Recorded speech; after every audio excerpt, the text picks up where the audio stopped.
पहला पेशेंट आया राजस्थान के अंदर, इटली का था, पर्यटक था। उसके बाद में हम लोगों ने इमीडिएटली सोसाइटी को इन्वॉल्वमेंट किया, जिसमें चाहे अपोजिशन पार्टियां थी, लीडर्स को बुलाया गया, सोशल एक्टिविस्ट थे, उनसे बातचीत की गई, रिटायर्ड डॉक्टर्स थे, उनसे बातचीत की गई, और आर्मी, एयरफोर्स, रेलवे, जो सीआरपीएफ, सीआईएसएफ,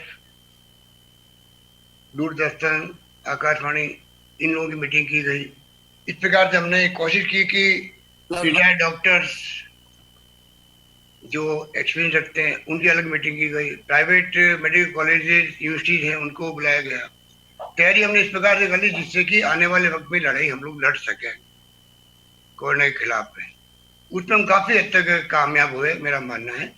हालांकि अभी भी पेशेंट आ रहे हैं पॉजिटिव, और हम लोग लगातार मॉनिटरिंग कर रहे हैं।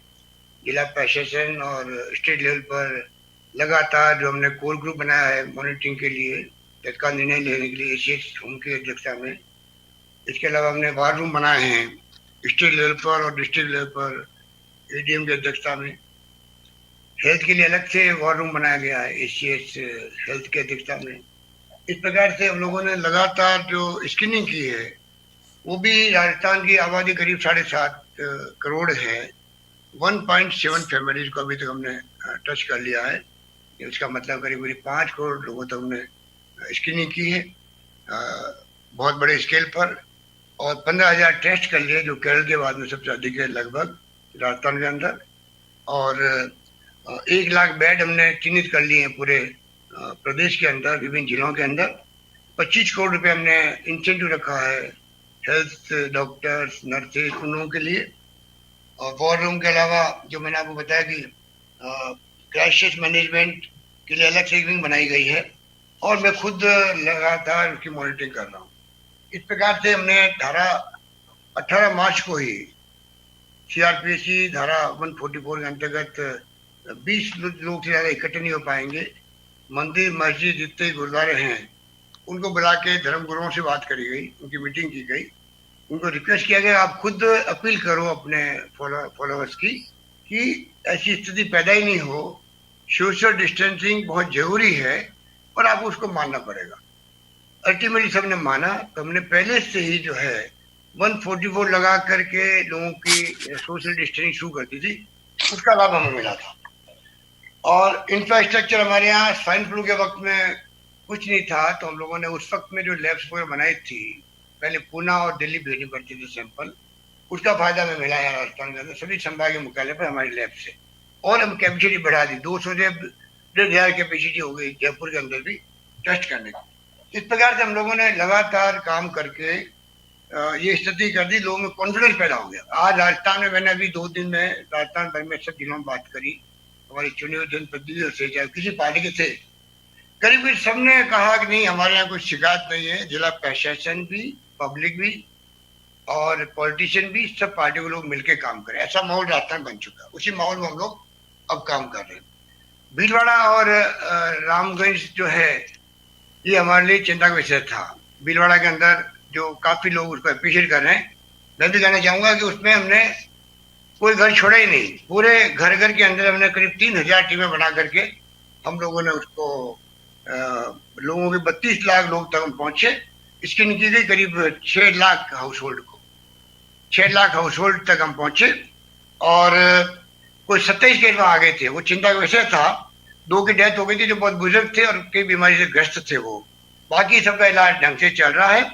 और जिस अस्पताल में आया था डॉक्टर की बेवकूफी से जैसे कुछ फैला, इमीडिएटली हम लोगों ने 19 मार्च को ही जो है धारा 144 के अंतर्गत कर्फ्यू लगा दिया, और सीमा जिले की हो या सिटी की हो वो सब सील कर दी गई। ट्रांसपोर्टेशन बंद कर दिया गया, कोई मूवमेंट नहीं, रोडवेज का नहीं, रेलवे का पहले बंद हो चुका था, कॉमर्शियल प्राइवेट वाहन सब पे रोक लगा दी गई। और पॉजिटिव केसेज जो थे उसकी हम लोगों ने क्लस्टर मैपिंग करी, ये चिन्हित हो गए, उसके आधार पर हम लोगों ने आगे बढ़े। तो मैं कह सकता हूँ कि वहाँ भीलवाड़ा के अंदर जिस प्रकार से चाहे वो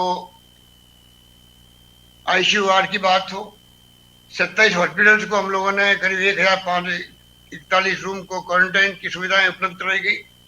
22 हॉस्टल्स में इंस्टीट्यूशन के करीब 12,000 क्वारंटाइन रूम्स को हमने तब्दीली कर दिया और 25 बेड के 4 अस्पतालों को आइसोलेशन वार्ड में अलग बनाए उनको। इस प्रकार आज भी वहां पर 950 व्यक्ति क्वारंटाइन सेंटर में हैं और 7,620 लोग होम्स क्वारंटाइन में कड़ी निगरानी में रखे हुए हैं, कड़ी निगरानी के अंदर। इस प्रकार घर घर में एसेंशियल फूड सप्लाई की गई, होम डिलीवरी की गई। एक प्रकार से रूथलेस कंटेनमेंट, जैसे हम कहते हैं, is the key of the prevent the spread of covid in any city. ये एक नारा दिया हम लोगों ने। अगर आपको कोविड-19 से रक्षा करनी है तो रूथलेस कंटेनमेंट की पॉलिसी अडॉप्ट करनी पड़ेगी, उससे से आप लोग कामयाब हो पाएंगे, मेरा मानना है। धन्यवाद। सोशल सिक्योरिटी को मैं कहना चाहूंगा, उसको हमने बड़ा पैकेज इस प्रकार दिया जिससे कि पूरे राजस्थान में लोग कोऑपरेट कर रहे हैं, घरों में बंद भी है, बाहर नहीं आ पा रहे हैं लगातार, तब भी हम लोगों ने करीब 2,500 करोड़ का लोकल पैकेज दिया है हम लोगों ने, जिसके आधार पर आप समझिए 78 लाख पेंशनर जो थे उनको 2 महीने की पेंशन एक साथ दे दी, तो उनके 3-3, 4 हजार रुपये आ गए उनके पास में। करीब 31 लाख लोगों को हमने चिन्हित किया है, 31 लाख प्लस 2, 33 लाख जो मजदूर भी है, जो दिहाड़ी मजदूर करने वाले लोग थे, बीपीएल थे, स्टेट बीपीएल, अंत्योदय योजना के, जिनको हमने पहले 1,000 रुपये दिए, फिर 1,500 रुपये दिए, 2,500 रुपये उनके खाते में डाल दिए गए। उससे उनको तसल्ली हो गई, उनकी परचेजिंग पावर बढ़ गई। 10 किलोग्राम गेहूं पहले 5 दे रहे थे, फिर केंद्र सरकार ने घोषणा करने के बाद 10 किलोग्राम गेहूं प्रति हेड और 1 करोड़ 11 लाख परिवारों को उसमें हम लोग फ्री दे रहे हैं उनको, अधिकांश लोगों को, और साथ में 1 किलो दाल दे रहे हैं। और गर्भवती महिलाओं के लिए ट्रैकिंग की अलग सुविधा करी है, जिससे कि आज अगर कर्फ्यू लगा हुआ है या लॉकडाउन है, लॉकआउट है, तब भी मतलब उन महिलाओं की ट्रैकिंग हो सके और डिलीवरी के वक्त उनको तकलीफ नहीं आए। पूरी ट्रैकिंग राजस्थान में करने का हम लोगों ने निश्चय किया। और एनजीओ और सोशल वर्कर बहुत आगे आ रहे हैं, तो घर घर में कोई भूखा नहीं रहे, ये हमारा नारा है। राजस्थान में कोई भूखा नहीं सोएगा, और उसमें हम लोग कामयाब रहे हैं। इतने लोग आगे आगे आज जयपुर में करीब 1 लाख लोग प्रतिदिन खाने के पैकेट वो पहुंचा रहे होंगे, एनजीओ और सरकार मिलकर के। इस प्रकार मैं समझता हूँ कि बिजली में, पानी में हमने रेफर कर दी बिल जिनके आ रहे थे, पशु पक्षियों के लिए जाने की अलग व्यवस्था की गई। एक प्रकार से आप समझ लीजिए कि पूरी सरकार और पूरी ब्यूरोक्रेसी, पूरे पॉलिटिकल लोग और तमाम पार्टियों के लोग और तमाम जनता के सोशल वर्कर, समझ लीजिए आप, कोई भी आज अपना कोई फील नहीं करता मैं अलग थलग हूँ, सब इन्वॉल्व अपने आप को किए हुए हैं और राजस्थान उस माहौल में हम लोग इसका मुकाबला करते हैं। धन्यवाद। बहुत बहुत शुक्रिया आदरणीय गहलोत साहब। प्रणव झा जी, क्या आप एक एक करके सवाल कहेंगे प्लीज? हमारे मित्रों ने कुछ सवाल मुझे भेजे हैं, मैं एक एक करके बताता हूं। सर, पहला सवाल जो है वो लॉकडाउन से संबंधित है। वो पूछना चाहते हैं कि क्या आप लॉकडाउन को 14 तारीख से आगे बढ़ाएंगे, अगर नहीं तो क्या चरणबद्ध तरीके से इसे खत्म करेंगे? देखिए, जो आप कह रहे हैं वही पर्सन बना हुआ देश के अंदर दोनों बातों का। केंद्र सरकार क्या रुख अपनाती है मालूम पड़ेगा 14-13 तारीख को। तो हमारा मानना है कि केंद्र और राज्य सरकारें मिलकर के जो नीति बना रही है, एक दूसरे को कम्युनिकेट कर रहे हैं अपने अपने व्यूज, उसके बाद में एक ऐसी व्यूज बनना चाहिए जिससे कि, क्योंकि अलग अलग राज्यों की स्थिति अलग अलग बनी हुई है, तो हमें वो भी देखना पड़ेगा किन राज्यों में कितने पेशेंट है वहाँ पर। अभी आज हमारे यहाँ करीब 40 जगह कर्फ्यू लगे हुए हैं। हमने जो भी कोई पेशेंट मिलता है, 1 मिलो या 2 मिलो या 3 मिलो, हम लोग उसके 2 किलोमीटर के एरिया में कर्फ्यू लगा देते हैं। तो कर्फ्यू आधारित नीति भी हमारी चल रही है मुकाबला करने के लिए, और उसमें बहुत कामयाब है। जैसे झुंझुनू के अंदर 6 पेशेंट आ गए थे, इमीडिएटली हमने पूरे एरिया को कॉरिडोर करके वहाँ कर्फ्यू लगा दिया, और उसके कारण से आगे नहीं बढ़ पाया मामला। इस प्रकार से अलग अलग राज्यों की स्थिति अलग अलग बनी हुई है, तो सब राज्यों को सोचना पड़ेगा। केंद्र सरकार की जो गाइडलाइन होगी, आज भी हम केंद्र सरकार की गाइडलाइन, चाहे वो हेल्थ मिनिस्ट्री की हो, होम मिनिस्ट्री की हो या सरकार की हो, उसको हम फॉलो कर रहे हैं। पर साथ में हम लोग अपने सुझाव भी देते हैं। साथ में हम चाहेंगे कि राज्य सरकारें, जैसे पहले हमने, सबसे पहले हम लोगों ने लॉग आउट किया था देश के अंदर, उसी रूप में हम अपना फैसला खुद करें, जिससे कि हमारी स्थिति क्या, उसमें लोगों को तकलीफ भी नहीं हो, आज काम धंधे बंद पड़े, इंडस्ट्री बंद पड़ी है, सरकार की रेवेन्यू का लॉस सही है, तो लोग मजदूर कहाँ जाएंगे, उनकी मजदूरी का क्या होगा, लोग भूखे कैसे सोएंगे। तो तमाम बहुत बड़ी चुनौती हमारे सामने है और हमने उसका मुकाबला अच्छे ढंग से किया है। हम चाहेंगे कि उसके बाद में जो स्थिति बने उसको इस रूप में खोला जाए जिससे लोगों को तकलीफ भी नहीं हो और बार बार लगाना भी नहीं पड़े, ये हमारी सोच है। सर, अगला सवाल राजस्थान पत्रिका के शादाब अहमद जी ने पूछा है। वो जानना चाहते हैं कि आपने 2 बार प्रधानमंत्री जी को पत्र लिखा है, अधिकांश राज्यों की माली हालत खराब बताई जा रही है, क्या केंद्र सरकार राज्यों की मदद नहीं कर पा रही? जरूरत के मुताबिक उपकरण और संसाधनों की कमी है, क्या कोरोना को लेकर भी अब सियासत होने लगा है? देखिए, केंद्र सरकार ने जो पैकेज घोषित किया वो मैं समझता हूँ कि एक पहला वेलकम स्टेप था, जिन्होंने एक मैसेज दिया कि हम पैकेज दे रहे हैं। तो हमने उस वक्त भी कहा था कि उससे काम नहीं चलने वाला, क्योंकि सबको मालूम है राज्यों की स्थिति क्या बनी हुई है पहले से ही।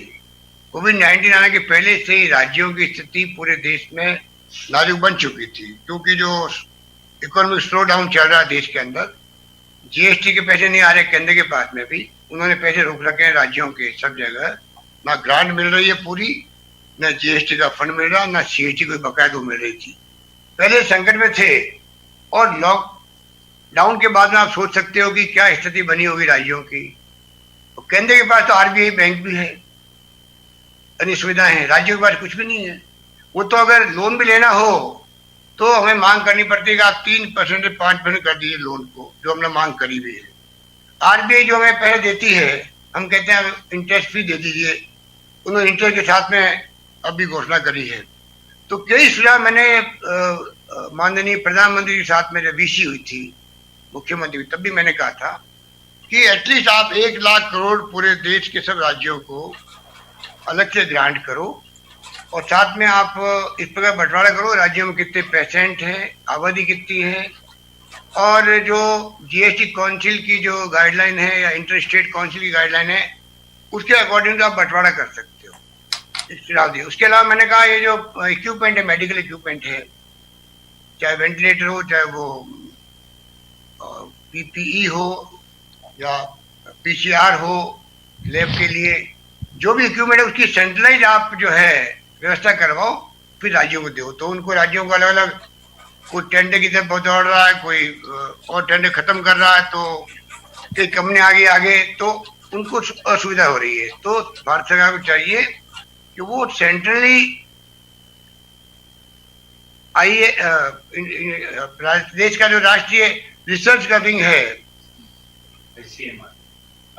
आईसीएमआर को चाहिए कि वो सारी व्यवस्थाएं करे, उसके बाद वो बंटवारा करे। उससे क्या होगा, स्मूथली सब राज्यों के पास जैसे रिक्वायरमेंट है उतना उनको इक्विपमेंट मिल जाएंगे। उसी प्रकार हमने कहा एसेंशियल कम्युनिटी का मामला है, सारा देश लॉकडाउन हो चुका है, तो किस प्रकार से सामग्री का ट्रांसपोर्टेशन हो, तो वो व्यवस्था भी मैं समझता हूँ कि हमने कहा था उनको कि आप ऐसी व्यवस्था करें जिससे कि आपूर्ति की जो श्रृंखला है उसका एक प्रोटोकॉल बन जाए, उसके माध्यम से फिर सप्लाई पूरे मुल्क में लागू हो, जिससे लोगों को तकलीफ नहीं हो। कई हमने सुझाव दिए थे।